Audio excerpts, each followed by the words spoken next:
C'est un lieu pour réfléchir, que ceux qui veulent contribuer à réfléchir, il y en a d'autres qui le font ailleurs, et ben le font, et voilà, ce n'est absolument pas concurrent, c'est complémentaire. Je pense que la venue collective aujourd'hui de plein de personnalités différentes, et beaucoup de personnalités des LR d'ailleurs, je le constate, des gens qui viennent de la gauche aussi, c'est positif.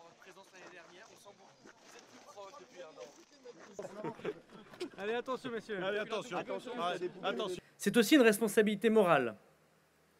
Car personne ne peut accepter le naufrage démocratique d'une France populaire qui se jette dans les bras de la démagogie communautaire des extrêmes, qui nous divise, laissant le petit blanc voter pour Le Pen et le petit beurre voter pour Gaza. Alors plutôt que de parler de préférence nationale, proposons plutôt la préférence aux travailleurs. Que ceux qui travaillent puissent avoir prioritairement accès au logement, aux places en crèche, aux aides pour les transports, et pour qu'enfin travailler, quelle que soit sa nationalité, soit reconnu par la société tout entière. Et prendre le temps de réfléchir ensemble, d'écrire, de penser, de voyager, c'est prendre le temps de construire l'avenir. Populaire sera son nom, comme pour nous rappeler chaque jour que seules les aspirations du peuple comptent. Venez, discutons, échangeons, débattons, ne soyons pas d'accord. Parcourons la France et le monde pour replonger toutes nos idées dans l'âme de notre peuple, notre nation, et bâtir nos idées pour agir et gouverner demain. Mes chers amis, l'avenir commence, et c'est le premier jour du reste de notre vie. Merci beaucoup.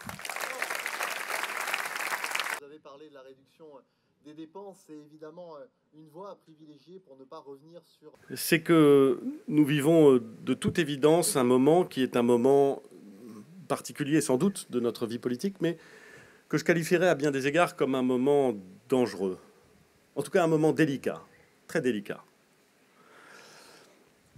Très délicat parce que l'instabilité politique qui prévaut depuis le résultat des élections législatives de juillet ne va pas disparaître et devrait malheureusement, au fur et à mesure que le temps passe, s'accroître encore un peu.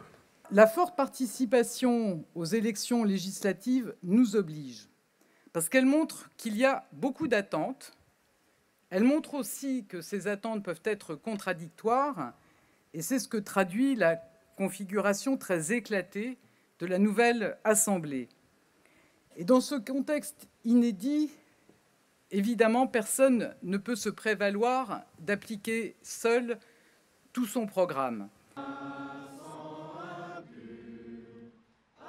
Il nous a toujours soutenus, on continuera à le soutenir dans tous ces projets 2026 et puis peut-être 2027, qui sait. Et moi je crois que Darmanin est un homme de terrain, aussi bien sur la scène nationale que régionale, que locale. Et ça, pendant des années, on a suivi son parcours et je ne peux qu'être admiratrice et soutenir vraiment tous ces projets. Parce que je pense que c'est quelqu'un de brillant. Pendant 4 ans au ministère de l'Intérieur, il a fait quand même un excellent travail. Il a quand même eu énormément de gros dossiers, notamment en tout cas les Jeux Olympiques, plus d'autres dossiers qui se sont succédés. Je pense qu'il a été à la hauteur de la situation et de sa tâche.